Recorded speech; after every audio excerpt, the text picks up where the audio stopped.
कितीही जुन्या टाचाला पडलेल्या भेगा पूर्णपणे नाहीशा होतील या घरगुती उपायाने मला रिझल्ट मिळाला आहे, तुम्हालाही नक्कीच मिळेल। कारण की अगोदर टाचा तुम्ही बघू शकता आणि आता तुमच्या समोर आहेत खूप छान टाचाच्या भेगा अशा भरून निघतात, पाय अगदी लहान मुलासारखे मऊ होतात। नक्कीच एकदा ट्राय करून बघा आणि यामध्ये काहीच नाही, फक्त घरातील 2-3 गोष्टींचा उपयोग आपल्याला इथे करायचा आहे आणि इन्स्टंट लाईव्ह रिझल्ट देखील मी तुमच्यासोबत शेअर करणार आहे। सर्व डिटेल अगदी फॉलो केल्यानं तुम्हाला रिझल्ट मिळणार म्हणजे मिळणारच, त्यामुळे पूर्ण व्हिडिओ बघा आणि आवडल्यास मित्रपरिवारासोबत शेअर करायला विसरू नका। तर यासाठी बघा आपल्याला इथे लागणार आहे कोरफड। मी फ्रेश ताजी कोरफड अशी घेतलेली आहे आणि त्याचा एक भाग असा कट करून घ्यायचा आणि त्यानंतर ना बघा अशा प्रकारे त्याला मधोमध कट करायचं। आता ना टाचाला किती भेगा आहेत त्यानुसार कोरफड इथे तुम्हाला हे तुकडे कमी जास्त लागू शकतात। त्यासोबतच ना कोरफड इथे आपल्याला अशीच कट करून वापरायची नाही, तर यामध्ये ना अशा प्रकारे आपल्याला कट मारायचे आहेत, जेणेकरून काय यामधील जो पूर्ण गर आहे ना तो व्यवस्थित आपल्याला म्हणजे लावता येईल किंवा त्याचा फायदा होईल। त्यासाठी बघा हे अशा प्रकारे आपल्याला यामध्ये कट मारायचे आहेत। छान व्यवस्थित कोरफड आपल्याला अशी कट करून घ्यायची आहे। यामधून पूर्ण हा गर काढायचा नाही, तर यावरतीच आपल्याला ठेवायचा आहे, कारण की याच पद्धतीने तुम्हाला याचा फायदा मिळणार आहे। त्यानंतर ना बघा आता दोन्ही कोरफडीच्या भागांवरती मी याला असं कट करून घेत आहे। हा उपाय तुम्ही 2-3 वेगवेगळ्या पद्धतीने वापरू शकता, ते कसं कोणतं काय सर्व डिटेलमध्ये मी शेअर करणार आहे, तर जी पद्धत सोपी वाटेल त्यानुसार तुम्ही याचे फायदे घेऊ शकता। आता यानंतर ना बघा आपण कोरफडीचे दोन्ही भाग चांगले व्यवस्थित कट करून ठेवले। आपल्याला इथे लागणार आहे लसूण। लसणाच्या 7-8 कळ्या मी साफ करून घेतलेल्या आहेत आणि त्यानंतर ना आपल्याला इथे याला खिसायचं आहे। तुम्ही वाटलंस तर खलबत्त्यामध्ये ठेचून जरी घेतलं ना ओबडधोबड तरी चालतं। आणि हो, तुम्ही हा व्हिडिओ कोणत्या गावातून किंवा शहरातून बघत आहात ते मला कॉमेंट बॉक्समध्ये नक्की सांगा, जेणेकरून माझा व्हिडिओ कुठे कुठे पोहोचला मला ते कळेल। इथे जशी मी फ्रेश कोरफड वापरली आहे ना, तुम्ही पण अशीच फ्रेश कोरफड वापरा। आणि कसं सहज आपल्या घराच्या आजूबाजूला आपल्या घरामध्ये कोरफड असतेच, त्यामुळे वेगळा असा खर्च करण्याची शोधाशोध करण्याची गरज देखील पडत नाही। आणि कोरफडीचे फायदे काही वेगळे सांगायला नको, याचे भरपूर वेगवेगळे फायदे आपल्या सर्वांनाच माहीत आहेत। त्यानंतर ना आपल्याला घ्यायची आहे अद्रक। अद्रकचा एक छोटासा तुकडा मी घेतलेला आहे स्वच्छ करून। त्यानंतर ना याला खिसायचा। आपल्याला अद्रक आणि लसूणची पेस्ट हवी आहे, म्हणजे याला खिसून घ्यायचं किंवा खलबत्त्यामध्ये टाकून जरी घेतलं ना तरी चालतं। आणि यामध्ये ना बघा दोन्ही मी एकत्र हे करत आहे खिसून घेऊन। आणि त्यासोबतच बघा अद्रक आणि लसूण का वापरायचा, कारण की याची जी तासीर असते यातनं खूप जास्त गरम असते, त्यामुळे याचा रिझल्ट कसा इन्स्टंट मिळतो। आणि जर तुम्ही बाजारामध्ये यामध्ये कोणतं औषध काही घ्यायला गेलात ना बघा, एक तर त्यामध्ये भेसळ असते, खूप महाग असतं आणि रिझल्टही म्हणावा तसा मिळत नाही, त्यामुळे हा उपाय तुम्हाला नक्कीच फायदा देणार आहे।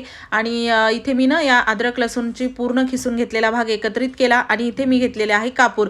कापूरच्या 2 छोट्या गोल वड्या असतात ना, त्याला बारीक पावडर करून टाकायचं। यामध्ये मी अगोदरच पावडर करून ठेवलेला आहे, तर मी इथे पावडर वापरलेला आहे आणि यामध्ये टाकून चांगलं मिक्स केलेलं आहे। बघा जेव्हा टाचाला भेगा असतात ना त्यामधून रक्त निघतं, टाच दुखते, पाय दुखायला लागतात आणि खूप जास्त त्रास होतो, अगदी सहन होत नाही। बऱ्याच वेळा तर त्यामधून रक्त निघतं आणि दिवसेंदिवस हा त्रास वाढत जातो, त्यामुळे यावरती उपाय करणं देखील खूप गरजेचं आहे। आणि आता बघा यामध्ये ना आपल्याला लागणार आहे हळद। हळदीचे भरपूर असे औषधीय फायदे आहेत जखम भरण्यासाठी आणि त्यासोबतच तुम्हाला इथे चांगला रिझल्ट देण्यासाठी हळद ही वापरायचीच आहे। 2 चिमूटभर एवढी हळद मी यामध्ये टाकून चांगली मिक्स केलेली आहे।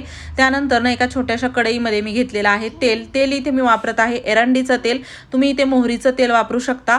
आणि त्यानंतर ना किंवा इथे बघा आता हे जे तेल वापरलं आहे ना, तर तेल किती घ्यायचं, साधारण 3-4 चमचे तेल आपल्याला लागणार आहे।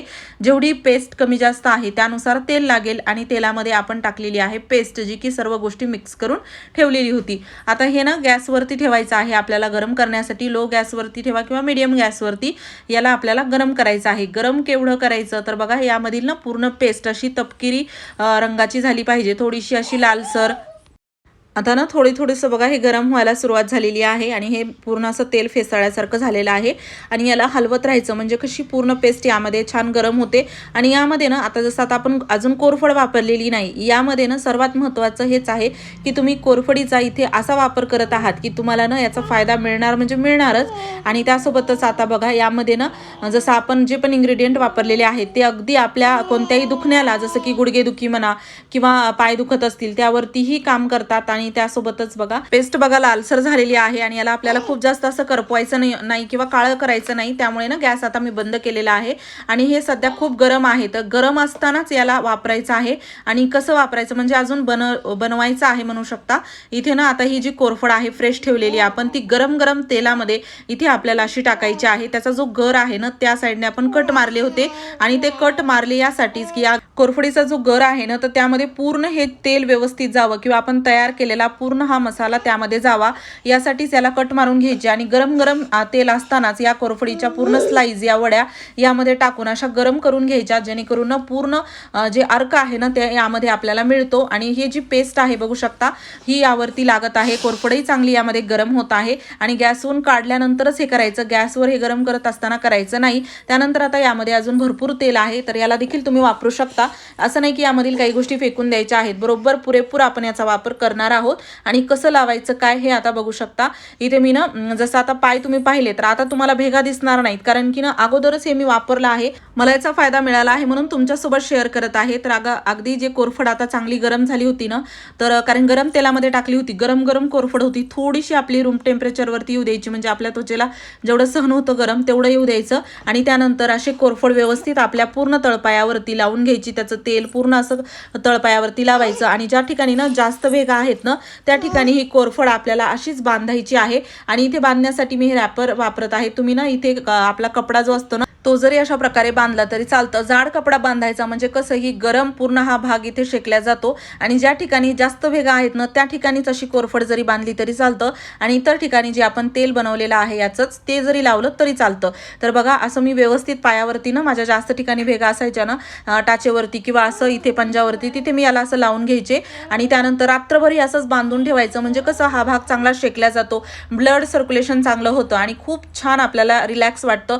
अगदी टाचाच्या भेगा मऊ व्हायला सुरुवात होते आणि आता पाय बघा किती अगदी लहान मुलासारखे मऊ आहेत, कारण की हा उपाय मी काही दिवस केला आणि खूप जास्त मला फरक जाणवत होता, म्हणून मी अजून 2-3 दिवस कंटिन्यू केलं आणि हळूहळू टाचा मऊ तर झाल्याच आणि हळूहळू टाचा भरून येत गेल्या, त्याच्या भेगा ज्या आहेत ना त्या अशा पूर्ण भरत होत्या। आणि त्यासोबतच ना या तेलाने मी जसं माझी टाच दुखत होती तर मालिश देखील करायचे, गुडघे दुखी म्हणा किंवा संधिवात असेल तुमच्या घरामध्ये कोणाला तर मालिशसाठी देखील हे तेल तुम्ही वापरू शकता।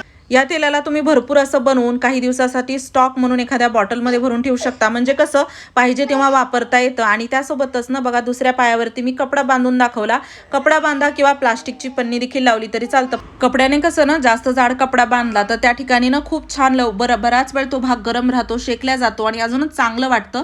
तुम्हाला जे सोयीस्कर वाटेल त्यानुसार करा। त्यासोबतच जसं की मी म्हणलं मी गुडघेदुखीसाठी देखील याचा वापर करते, म्हणजे मालिश करायची या तेलाने, जसे कुठे अवघडला असेल किंवा हातपाय दुखत असतील तर खूप छान आराम मिळतो। आणि रात्रभर याला ठेवल्यानंतर सकाळी आपल्याला हे काढायचं आहे। सकाळी काढत असताना तुमच्या लक्षात येईल की खरंच पाय खूप छान मऊ झालेले आहेत। आणि त्यासोबतच एक महत्त्वाची टिप म्हणजे हे लावण्या अगोदर पाय स्वच्छ पाण्याने धुवून घ्या, वाटलंच तर गरम कोमट पाण्यामध्ये थोडंसं मीठ आणि थोडा खायचा सोडा आणि थोडंसं लिंबू पिळून त्या कोमट पाण्यामध्ये 10 मिनिट पाय सोडून बसलं ना त्यामुळे पाय निर्जंतुक होतील, स्वच्छ होतील, धूळ निघून जाईल आणि त्यानंतर हे अप्लाय केलं ना तर अजूनच याचा बेस्ट रिझल्ट मिळतो, कारण की घाण पायावरती काही लावलं त्याचा जास्त फायदा होत नाही। ट्राय करा, काही प्रश्न असतील कॉमेंटमध्ये विचारा, मी लवकरच त्याचे उत्तर देईल। आणि हो, व्हिडिओ आवडला असेल शेअर करा, चॅनलवरती नवीन असाल तर सबस्क्राईब करायला विसरू नका। धन्यवाद।